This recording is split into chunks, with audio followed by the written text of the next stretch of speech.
For more on what we're hearing here on the convention floor and also more insight into tonight's headliner, Governor Tim Walz, I want to bring in someone who's worked with him very closely. That is Minnesota's Lieutenant Governor Peggy Flanagan. Lieutenant Governor, thanks for being here. Thanks for having me. So tell us a little bit more about this man you know so well, with whom you have been co-governing, as you put it, for the last 6 years. It's worth pointing out millions of Americans feel they don't know enough about him to form an opinion about him. That includes larger percentages among women in particular, communities of color. What do you want them to know about Tim Walz?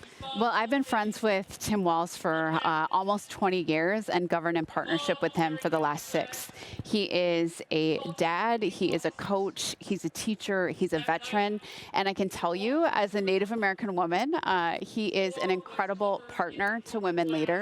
I know that he will be an incredible partner for the vice president when she becomes president, and I have just watched him lead with courage and with heart, and his whole lived experience is about public service.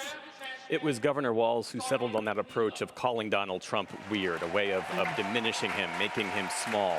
That critique, I think, took on added resonance, in large part because of where it was coming from. A Midwestern governor, an older white man. And it speaks to his ability, as Democrats see it, to speak to different groups of voters in different ways. How do you see it? I think he was calling it like it is, and I think that's one of the things that people like about Governor Walz. He's authentic. These guys are weird. I think it's weird that, you know, Donald Trump and J.D. Vance want to have power over women's bodies, our healthcare decisions, the books that we can read, and juxtapose that with Kamala Harris and Tim Walz, who want to make sure that we can protect our freedom and just live our lives the way that we want to.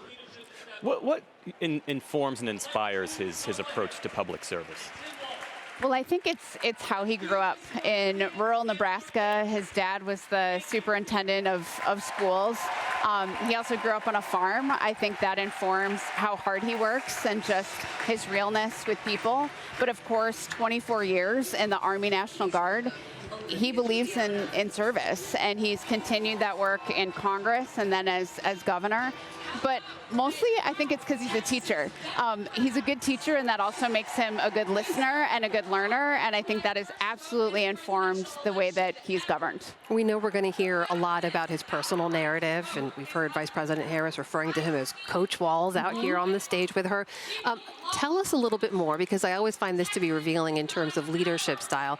You two have to have disagreed about something over the last 6 years. Correct me if I'm wrong, but tell us about what happens when you disagree. How does he handle those moments? So I'll tell you, as a Minnesotan, we disagree about corn dogs versus Pronto Pups at the state fair.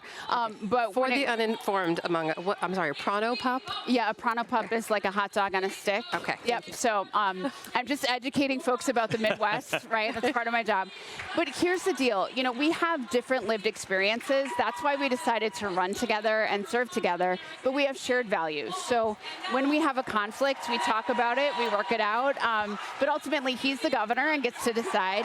But I'll tell you this, I have valued serving with him so much. I have learned an incredible amount from him, and he really listens and can take on opinions that are different from his own. Lieutenant Governor Flanagan, thanks again for your time. Thanks for having me.